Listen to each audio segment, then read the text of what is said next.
Bismillahirrahmanirrahim. Assalamualaikum warahmatullahi wabarakatuh. Perkenalkan, nama saya Siti Masito. Saya dari Prodi Pendidikan Ilmu Bahasa Inggris dengan nomor NIM 18820500041. Baiklah, dalam kesempatan kali ini saya akan menyampaikan tentang resume atau rangkuman dari Artificial Intelligence demi memenuhi ujian akhir semester Artificial Intelligence. Teorema Bayes-Certainty Factors, Teorema Dempster-Shafer. Dalam teori probabilitas dan statistika, teori Bayes adalah sebuah teorema dengan dua penafsiran berbeda. Dalam penafsiran frekuentis, remo ini menjelaskan representasi inverse probabilitas dua kejadian. Formula teorema Bayes yang pertama, peluang posterior, peluang prior, yang ketiga peluang likelihood, kemudian yang keempat peluang evidence.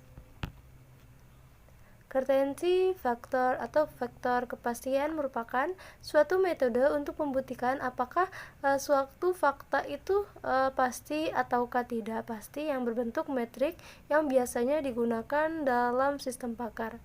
Kemudian, penerapan metode certainty factor untuk mendiagnosa penyakit kulit dalam manusia. Sistem pakar adalah kumpulan sistem yang membentuk perangkat lunak untuk software dalam komputer yang dirancang untuk menggunakan fakta, teknik, dan ilmu dalam pengambilan keputusan di atas masalah yang biasanya hanya bisa diselesaikan oleh tenaga ahli atau pakar dalam bidangnya. Kemudian, algoritma certainty factor atau SF. Metode certainty factor atau SF diusulkan oleh Shortleaf dan Buchanan pada tahun 1975.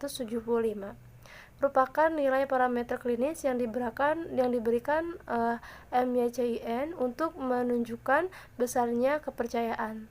Teori Dempster-Shafer. Metode Dempster-Shafer pertama kali diperkenalkan oleh Arthur P. Dempster dan N. Glenn Shafer yang melakukan percobaan model ketidakpastian dengan range probabilitas sebagai probabilitas tunggal.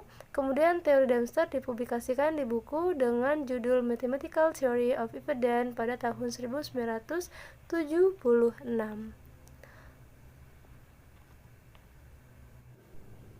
Sistem pakar, expert system atau sistem pakar. Jadi sistem pakar itu merupakan sebuah program komputer di mana programnya ini sangat cerdas dan program ini menggunakan dua komponen yang sangat penting, yaitu OS-based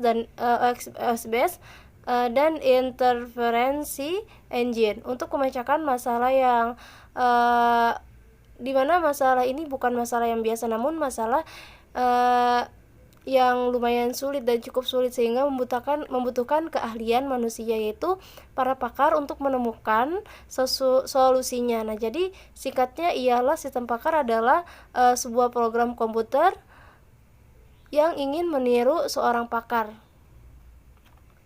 Kemudian fuzzy logic. Jika ada orang yang tingginya 170 cm, apakah itu dikatakan orang yang tinggi atau lumayan tinggi? Nah, jadi fuzzy logic itu adalah di antara 1 dengan 0, antara hitam atau putih, yaitu abu-abu. Jadi fuzzy logic ini tidak pasti atau samar. Kalau boolean logic adalah kan suatu tipe data yang mempunyai dua nilai, yaitu true or false, benar atau salah. Intinya fuzzy boolean itu logika yang pasti, hitam putih, benar salah. Nah, logika fuzzy atau fuzzy logic ini ada di antara benar dan salah, ada di antara hitam dan putih. Lalu gimana definisinya?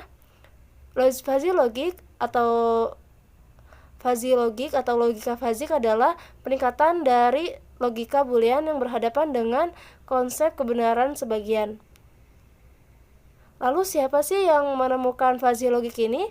Fuzzy logic ini diperkenalkan oleh Profesor Lotfi Zadeh. Beliau adalah guru besar University of California, Berkeley pada tahun 1965. Kemudian plus minus fuzzy logic.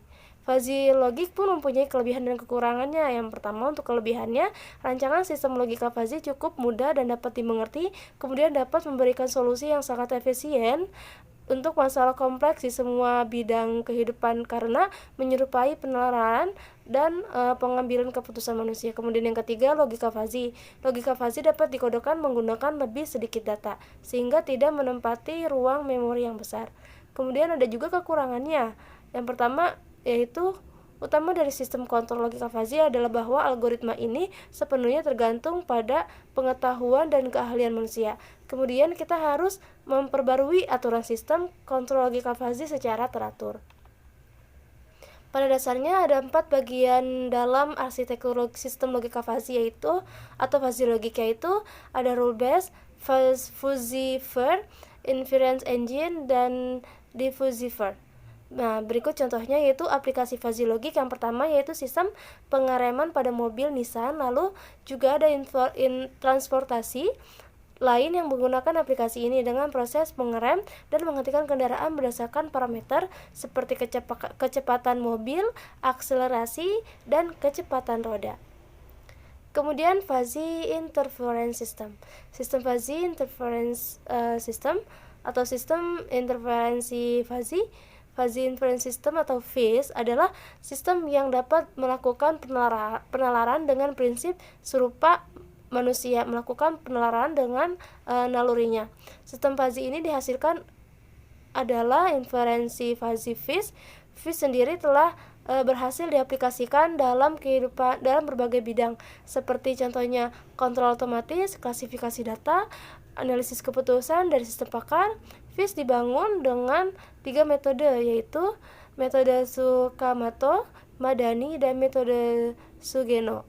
Komponen-komponen utama aturan fuzzy yang pertama fuzzifications, inference, diffusifications, fuzzy interference system, metode Sumasco. Pada metode Tsukamoto, aturan berbentuk implikasi sebab akibat atau input dan output.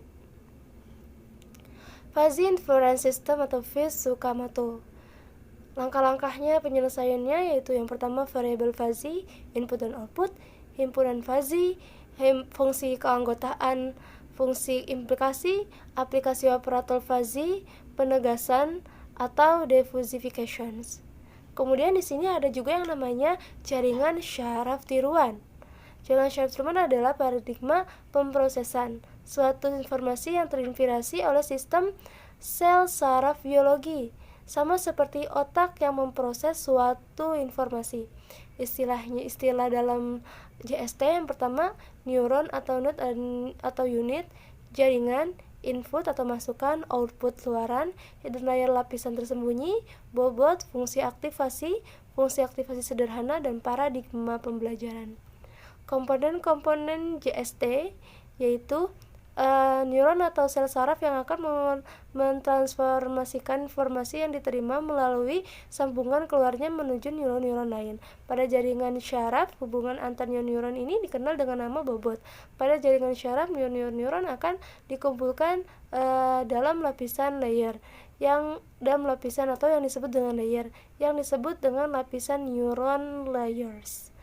Faktor penting untuk menentukan kelakuan suatu neuron adalah fungsi aktivasi dan pola bobotnya. Informasi yang diberikan pada jaringan syaraf akan dirambatkan ke lapisan, mulai dari input sampai ke lapisan output, melalui lapisan yang lainnya yang dikenal dengan lapisan tersembunyi atau hidden layer.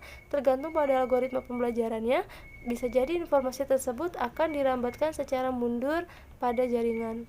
Kemudian arsitektur jaringan JST ada 3. Yang pertama, jaringan dengan lapisan tunggal atau single layer net. Kemudian yang kedua ada jaringan dengan banyak layer atau multi layer net. Dan yang terakhir ada yang jaringan dengan lapisan kompetitif atau competitive layer net. Kemudian fungsi aktivasi jaringan syaraf tiruan atau JST.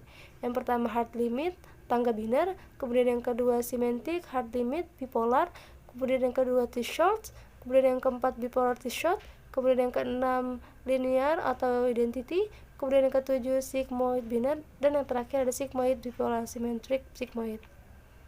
Metode HEP, metode delta rule, metode perceptron dalam jaringan JST, dalam jaringan syaraf tiruan atau JST.